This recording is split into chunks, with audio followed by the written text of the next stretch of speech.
नमो भगवते तस्मै कृष्णायाद्भुतकर्मणे रूपनाम विभेदेन जगत्कीर्ति यो यतः नमामि हृदये शेषे लीलाक्षीराब्धिसायनं लक्ष्मीसहस्रलीलाभिसेव्यमानिं कलानिधिं सच्चिदानन्दरूपाय विश्वोत्पत्त्यादिहेतवे तापत्रय विनाशाय श्रीकृष्णाय वयं नुमः। श्रीमद्भागवत महापुराण दशम स्कंध उत्तरार्ध 67वां अध्याय द्विविध का उद्धार। राजा परीक्षित ने पूछा, भगवान बलराम जी सर्वशक्तिवान एवं सृष्टि प्रलय की सीमा से परे अनंत हैं। उनका स्वरूप गुण लीला आदि मन बुद्धि और वाणी के विषय नहीं है। उनकी एक एक लीला लोक मर्यादा से विलक्षण है, अलौकिक है। उन्होंने और जो कुछ अद्भुत कर्म किए हों उन्हें मैं फिर सुनना चाहता हूँ। श्री सुखदेव जी ने कहा, परीक्षित, द्विविध नाम का एक वानर था। वह भौमासुर का सखा, सुग्रीव का मंत्री और मेंद का शक्तिशाली भाई था। जब उसने सुना कि श्री कृष्ण ने भौमासुर को मार डाला, तब वह अपने मित्र की मित्रता के ऋण से उर्ण होने के लिए राष्ट्र विलव करने पर उतारू हो गया। वह बानर बड़े बड़े नगरों, गांव, खानों और अहीरों की बस्तियों में आग लगाकर उन्हें जलाने लगा। कभी वह बड़े बड़े पहाड़ों को उखाड़कर उनसे प्रांत के प्रांत चकनाचूर कर देता, और विशेष करके ऐसा काम वह अनर्थ काटियावाड़ देश में ही करता था, क्योंकि उसके मित्र को मारने वाले भगवान श्री कृष्ण उसी देश में निवास करते थे। द्विविध बानर में 10,000 हाथियों का बल था। कभी कभी वह दुष्ट समुद्र में खड़ा हो जाता और हाथों से इतना जल उछालता कि समुद्र तट के देश डूब जाते।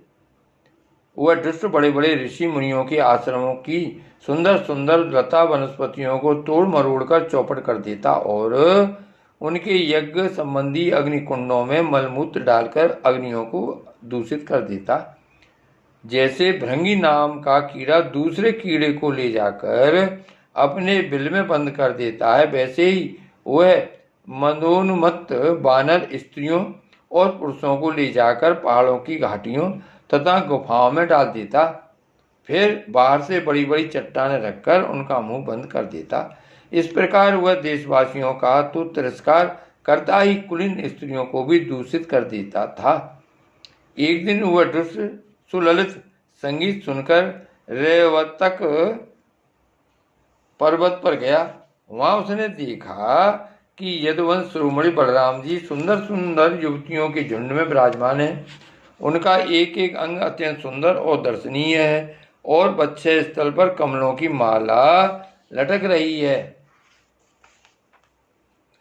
वे मधुपान करके मधुर संगीत गा रहे थे और उनके नेत्र आनंदोन्माद से विह्वल हो रहे थे। उनका शरीर इस प्रकार शोभायमान हो रहा था मानो कोई मदमत्त गजराज हो। वह दुष्ट बानर वृक्षों की शाखाओं पर चढ़ जाता और उन्हें झकझोर देता। कभी स्त्रियों के सामने आकर किलकारी भी मारने लगता। युवती स्त्रियां स्वभाव से ही चंचल और हास प्रयास में रुचि रखने वाली होती हैं। बलराम जी की स्त्रियां उस बानर की चिटाई देखकर हंसने लगीं। अब वह बानर भगवान बलराम जी के सामने उन स्त्रियों की अवहेलना करने लगा। वह उन्हें कभी अपनी गुदा दिखाता तो कभी भौं मटकाता, फिर कभी कभी गरज तरज कर मुंह बनाता, उड़काता। वीर शिरोमणि बलराम जी उसकी यह चेष्टा देखकर क्रोधित हो गए। उन्होंने उस पर पत्थर का एक टुकड़ा फेंका, परंतु द्विविध ने उससे अपने को बचा लिया और झपटकर मधुकलश उठा लिया तथा बलराम जी की अवहेलना करने लगा। उस धूर्त ने मधुकलश को तो फोड़ ही डाला, स्त्रियों के वस्त्र भी फाड़ डाले, और अब वह दुष्ट हंस हंस कर बलराम जी को क्रोधित करने लगा। परीक्षित, जब इस प्रकार बलराम और मदोन्मत्त द्विविध बलराम जी को नीचा दिखाने तथा उनका घोर तिरस्कार करने लगा, तब उन्होंने उसकी ढिठाई देखकर और उसके द्वारा सताए हुए देशों की दुर्दशा पर विचार करके उस शत्रु को मार डालने की इच्छा से क्रोधपूर्वक अपना हल मूसल उठाया। द्विविद भी बड़ा बलवान था। उसने अपने एक ही हाथ से साल का पेड़ उखाड़ लिया और बड़े वेग से दौड़कर बलराम जी के सिर पर उसे दे मारा। भगवान बलराम पर्वत की तरह अविचल खड़े रहे। उन्होंने अपने हाथ से उस वृक्ष को सिर पर गिरते गिरते पकड़ लिया और अपने सुनंद नामक मूसल से उस पर प्रहार किया। मूसल लगने से द्विविद का मस्तक फट गया और उससे खून की धारा बहने लगी। उस समय उसकी ऐसी शोभा हुई मानो किसी पर्वत से गेरू का सोता बह रहा हो। परंतु द्विविद ने अपने सिर फटने की कोई परवाह नहीं की।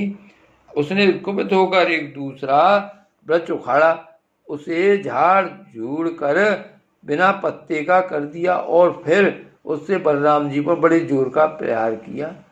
बलराम जी ने उस वृक्ष के सैकड़ों टुकड़े कर दिए। इसके बाद द्विविद ने बड़े क्रोध से दूसरा वृक्ष चलाया, परंतु भगवान बलराम जी ने उसे भी सतधा छिन्न भिन्न कर दिया। इस प्रकार वह उनसे युद्ध करता रहा। एक वृक्ष के टूट जाने पर दूसरा वृक्ष उखाड़ता और उससे प्रहार करने की चेष्टा करता। इस तरह सब ओर से वृक्ष उखाड़ कर लड़ते लड़ते उसने सारे वन को ही वृक्षहीन कर दिया। वृक्ष न रहे। तब द्विविद का क्रोध और भी बढ़ गया तथा वह बहुत चिढ़कर बलराम जी के ऊपर बड़ी बड़ी चट्टानों की वर्षा करने लगा। परंतु भगवान बलराम जी ने अपने मूसल से उन सभी चट्टानों को खेल खेल में चकनाचूर कर दिया। अंत में कपिराज द्विविद अपनी ताड़ के समान लंबी बाहों से घूंसा बांधकर बलराम जी की ओर झपटा और पास आकर उसने उनकी छाती पर प्रहार किया। अब यदुवंश शिरोमणि बलराम जी ने हल और मूसल अलग रख दिए तथा क्रुद्ध होकर दोनों हाथों से उसके जत्रुस्थान हसली पर प्रहार किया। इससे वह बानर खून उगलता हुआ पृथ्वी पर गिर पड़ा। परीक्षित, आंधी आने पर जैसे जल में डोंगी डगमगाने लगती है, वैसे ही उसके गिरने से बड़े बड़े वृक्षों और चोटियों के साथ सारा पर्वत हिल गया। आकाश में देवता लोग जय जय, सिद्ध लोग नमो नमो, सिद्ध लोग नमो नमे और बड़े बड़े ऋषि मुनि साधु साधु के नारे लगाने और बलराम जी पर फूलों की वर्षा करने लगे। परीक्षित, द्विविद ने जगत में बड़ा उपद्रव मचा रखा था, अतः भगवान बलराम जी ने उसे इस प्रकार मार डाला और फिर वे द्वारकापुरी में लौट आए। उस समय सभी पुरजन परिजन भगवान बलराम की प्रशंसा कर रहे थे। श्री बलदेव भगवान की जय, श्री द्वारकानाथ की जय, श्री गोवर्धन नाथ की जय।